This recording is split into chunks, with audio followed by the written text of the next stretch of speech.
نئی نسل کے لیے لاجواب تحریر۔ میری تو آنکھیں نم ہو گئیں۔ بڑی دور دھوپ کے بعد وہ آفس پہنچ گیا۔ آج اس کا انٹرویو تھا۔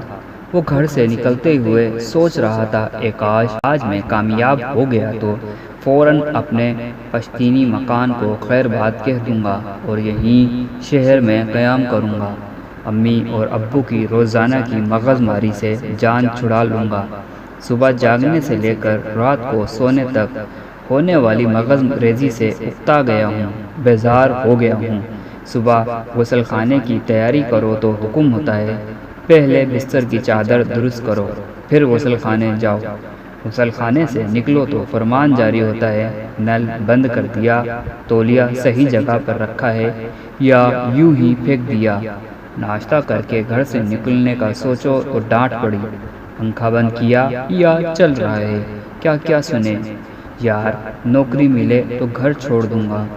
آفس میں بہت سے امیدوار بیٹھے باس کا انتظار کر رہے تھے۔ 10 بج گئے تھے۔ اس نے دیکھا پیسیج کی بتی ابھی تک جل رہی ہے۔ امی یاد آ گئیں تو بتی بجھا دی۔ آفس کے دروازے پر کوئی نہیں تھا۔ بازو میں رکھے واٹر کولر سے پانی رس رہا تھا۔ اس کو بند کر دیا۔ والد صاحب کی ڈانٹ یاد آ گئی۔ بورڈ لگا تھا انٹرویو دوسری منزل پر ہوگا۔ سیڑھی کی لائٹ بھی جل رہی تھی۔ اسے بند کر کے آگے بڑھا تو ایک کرسی سر راہ دکھائی دی۔ اسے ہٹا کر اوپر گیا۔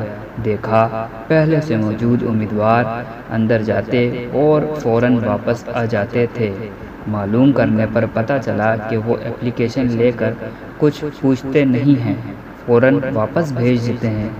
میرا نمبر آنے پر میں نے اپنی فائل مینیجر کے سامنے رکھ دی۔ تمام کاغذات دیکھ کر مینیجر نے پوچھا کب سے جوائن کر رہے ہو؟ ان کے سوال پر مجھے یوں لگا جیسے آج 1 اپریل ہو اور یہ مجھے پھول بنا رہے ہیں۔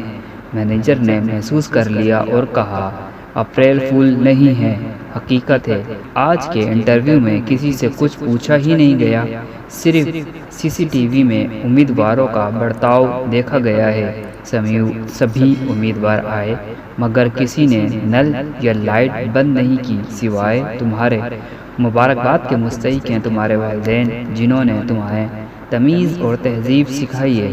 جس شخص کے پاس سیلف ڈسپلن نہیں وہ چاہے جتنا ہوشیار اور چالاک ہو، مینجمنٹ اور زندگی کی دوڑ میں پوری طرح کامیاب نہیں ہو سکتا۔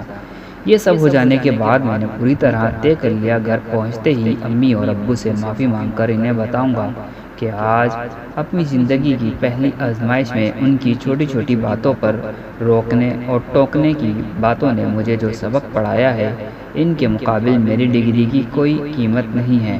زندگی کے سفر میں تعلیم ہی نہیں تہذیب کا اپنا مقام ہے۔